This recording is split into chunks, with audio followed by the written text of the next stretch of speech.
সিলেটের মানে বৈষম্য বঞ্চনা তো একটা সাধারণ অনুভূতি সব সিলেটেরই এ বিষয়ে। তবে একটা জিনিস আমি বলি, 2001 থেকে 6 সন পর্যন্ত সাইফুর রহমান সাহেব ছিলেন সিলেট থেকে সংসদ সদস্য এবং অর্থমন্ত্রী ছিলেন।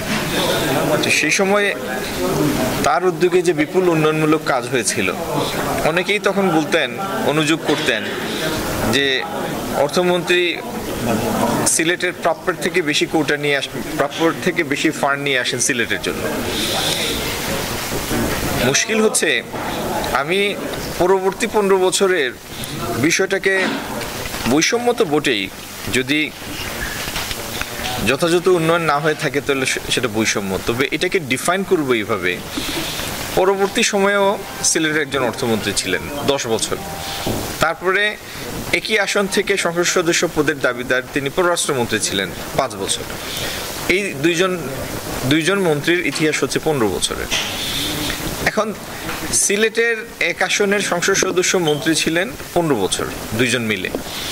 তাদের সময় যদি তারা কাজ না করে থাকেন, তাদের যদি জনসম্পৃক্তি না থাকে, সিলেটের জন্য তাদের যদি কোনো দায়বোধ না থাকে, তো এটাকে বৈষম্য কিভাবে বলবো? এটা তো তাদের ব্যর্থতা, তাদের বেপরোয়া মনোভাব, অথবা সিলেটের উন্নয়নের প্রতি তাদের কোনো কমিটমেন্ট না থাকা, আন্তরিকতা না থাকা। তো সেটার ফলাফলে যতটুকু উন্নয়ন হওয়ার কথা ছিল গত 15 বছরে, তার ধারে কাছেও আমরা যেতে পারিনি। এখন এটাকে আপনি বৈষম্য বলে ডিফাইন করবেন, নাকি যারা এই মন্ত্রী ছিলেন তাদের নিষ্ঠা, আন্তরিকতার অভাব, সিলেটের প্রতি দায়বোধের অভাব, এটা আপনার উপর ছেড়ে দিলাম যে আপনি কিভাবে ডিফাইন করবেন। তবে সিলেট যে জনপদ, সেটার ভৌগোলিক কারণে, অর্থনৈতিক কারণে, বিভিন্ন কারণে এটার গুরুত্ব অনেক বেশি। সিলেটই তো সেই জেলা, সেই বিভাগ যেখানকার লক্ষ লক্ষ মানুষ ছড়িয়ে ছিটিয়ে আছেন পৃথিবীর বিভিন্ন দেশে।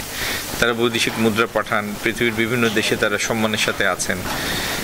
এবং সিলেটের কয়েক বছর আগেও একটা প্রধান রপ্তানি দ্রব্যের একটা ছিল চা।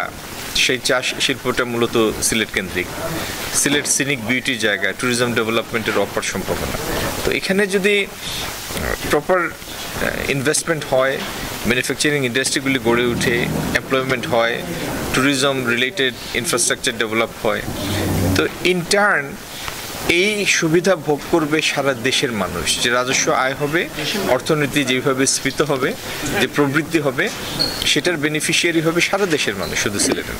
সুতরাং বাংলাদেশের প্রয়োজনে সিলেটের এই উন্নয়নের দৈন্যদশা কাটানো প্রয়োজন। এবং আগামী দিনে যদি আমরা রাষ্ট্রীয় দায়িত্ব পালনের সুযোগ পাই, আল্লাহ যদি তৌফিক দেন, ইনশাল্লাহ আমাদের অগ্রাধিকার থাকবে যে বিষয়গুলি আমি বললাম, সিলেট এয়ারপোর্ট সহ। এবং সিলেট এয়ারপোর্ট দেখেন, সিলেট এয়ারপোর্টে বিমানের ফ্লাইট আসে, বিমানের ফ্লাইট যায় আন্তর্জাতিক, কিন্তু অন্য কোনো ইন্টারন্যাশনাল এয়ারলাইন্সের প্লেন নামে না। তো সেইগুলি ফেসিলিটেট করার জন্য যদি রানওয়ে বাড়ানোর দরকার, রানওয়ে বাড়াতে হবে।